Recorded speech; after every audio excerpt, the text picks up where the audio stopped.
Praise the Lord. God bless you all.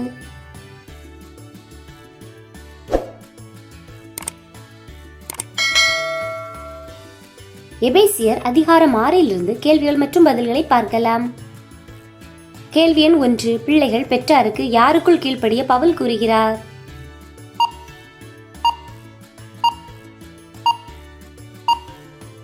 கர்த்தருக்குள். எபேசியர் 6:1. கேள்வி எண் 2. ஏன் தகப்பனையும் தாயையும் கனம் பண்ண வேண்டும் என்று பவுல் கூறுகிறார்?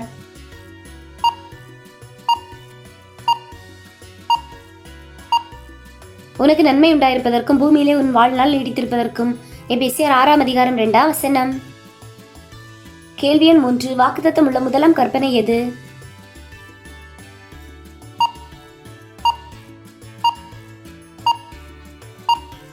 உன் தகப்பனையும் உன் தாயையும் கனம் பண்ணுவாயாக.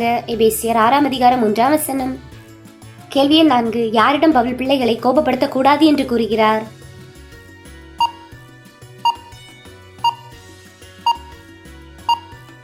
பிதாக்களிடம். எபேசியர் 6:4. கேள்வி எண் 5. பிள்ளைகளை எப்படி வளர்க்க பவுல் பிதாக்களிடம் கூறுகிறார்?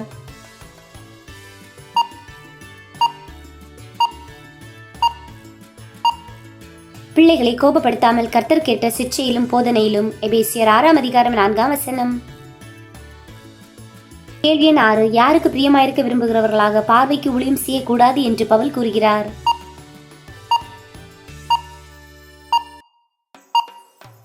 மனுஷருக்கு. எபேசியர் 6:6.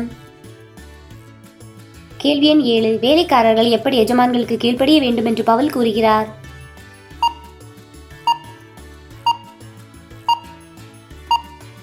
பயத்தோடும் நடுக்கத்தோடும் கபடற்ற மனதோடும். எபேசியர் 6:5. கேள்வி எண் 8. யார் அவனவன் செய்கிற நன்மையின்படி கர்த்தரிடத்தில் பலனை அடைவார்கள்?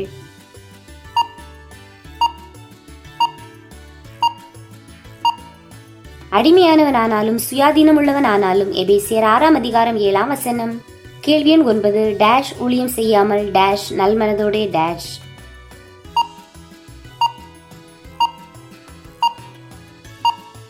மனுஷருக்கென்று ஊழியம் செய்யாமல் கர்த்தருக்கென்றே நல்மனதோட ஊழியம் செய்யுங்கள். எபேசியர் 6:8. கேள்வி எண் 10. எஜமான்கள் யாருக்கு செய்ய வேண்டியவைகளை செய்ய வேண்டும்?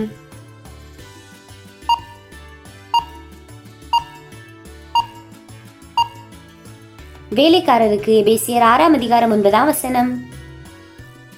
கேள்வி எண் 11. வேலைக்காரருக்கும் எஜமான்களுக்கும் எஜமானானவர் எங்கிருக்கிறார்?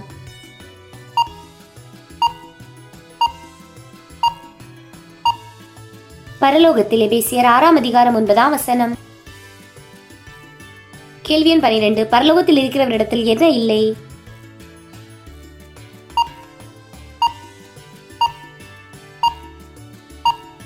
பட்சபாதம். எபேசியர் 6:9.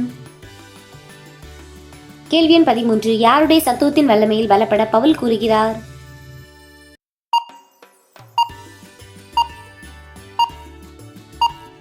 கர்த்தரின். எபேசியர் 6:10. கேள்வி எண் 14. தேவனுடைய சர்வாயுத வர்க்கத்தை தரித்துக் கொள்ளும் போது எதற்கு திராணி உண்டாகும்?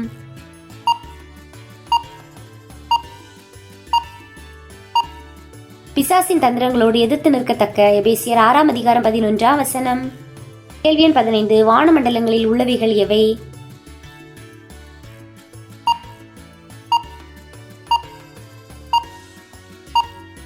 பொல்லாத ஆவிகளின் சேனை. எபேசியர் 6:12.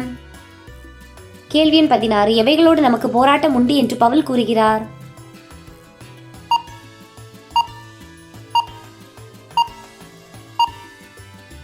துரைத்தனங்களோடும் அதிகாரங்களோடும் இப்பிரபஞ்சத்தின் அந்தகார லோகாதிபதிகளோடும் வானமண்டலத்தில் உள்ள பொல்லாத ஆவிகளின் சேனைகளோடும்.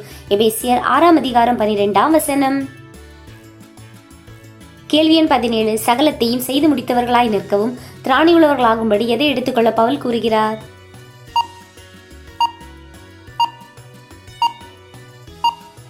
தேவனுடைய சர்வாயுத வர்க்கத்தை. எபேசியர் 6:13. கேள்வி எண் 18. எதை அறையில் கட்ட பவுல் கூறுகிறார்?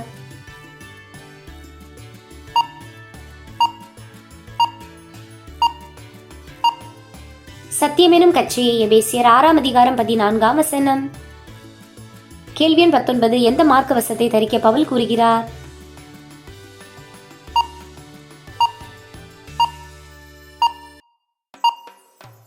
நீதி எனும் மார்க்கவசம். எபேசியர் 6:14. கேள்வி எண் 20. எந்த பாதரட்சியை கால்களில் தொடுக்க பவுல் கூறுகிறார்?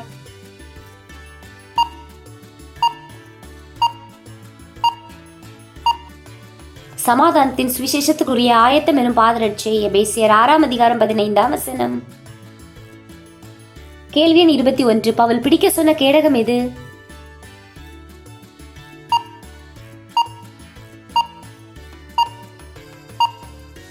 விசுவாசம் எனும் கேடகம். எபேசியர் 6:16.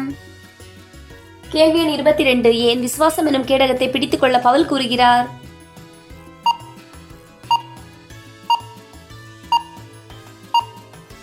பொல்லாங்கன் ஏயும் அக்கினி ஆஸ்திரங்களை எல்லாம் அவித்து போடத்தக்கதா. எபேசியர் 6:16. கேள்வி எண் 23. எந்த தலைசீராவை வைத்துக் கொள்ள பவுல் கூறுகிறார்?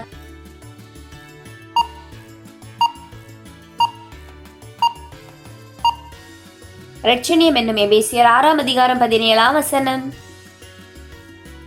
கேள்வி எண் 24. ஆவியின் பட்டயம் என்று பவுல் எதை கூறுகிறார்?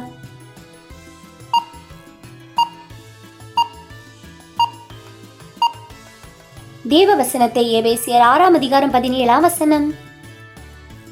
கேள்வி எண் 25. எப்படி ஆவியினாலே ஜெபம் பண்ண பவுல் கூறுகிறார்?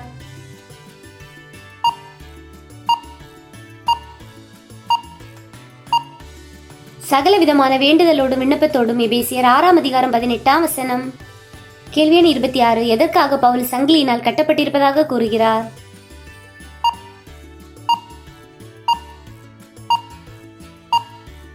சுவிசேஷத்திற்காக. எபேசியர் 6:19. கேள்வி எண் 27. வாய் திறந்து சுவிசேஷத்தின் ரகசியத்தை அறிவிக்கிறதற்கு எது தனக்கு கொடுக்கப்படும்படி விண்ணப்பம் பண்ண பவுல் கூறுகிறார்?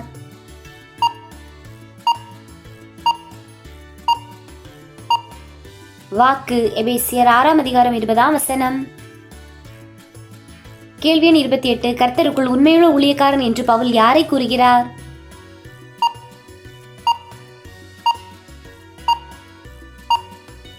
தீகிக்கு. எபேசியர் 6:21. கேள்வி எண் 29. பிரியமான சகோதரர் என்று பவுல் யாரை கூறுகிறார்?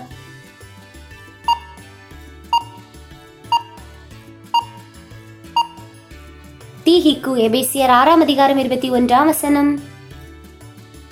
கேள்வி எண் 30. எபேசியரின் இருதயங்களுக்கு ஆறுதல் செய்ய பவுல் யாரை அனுப்பினார்?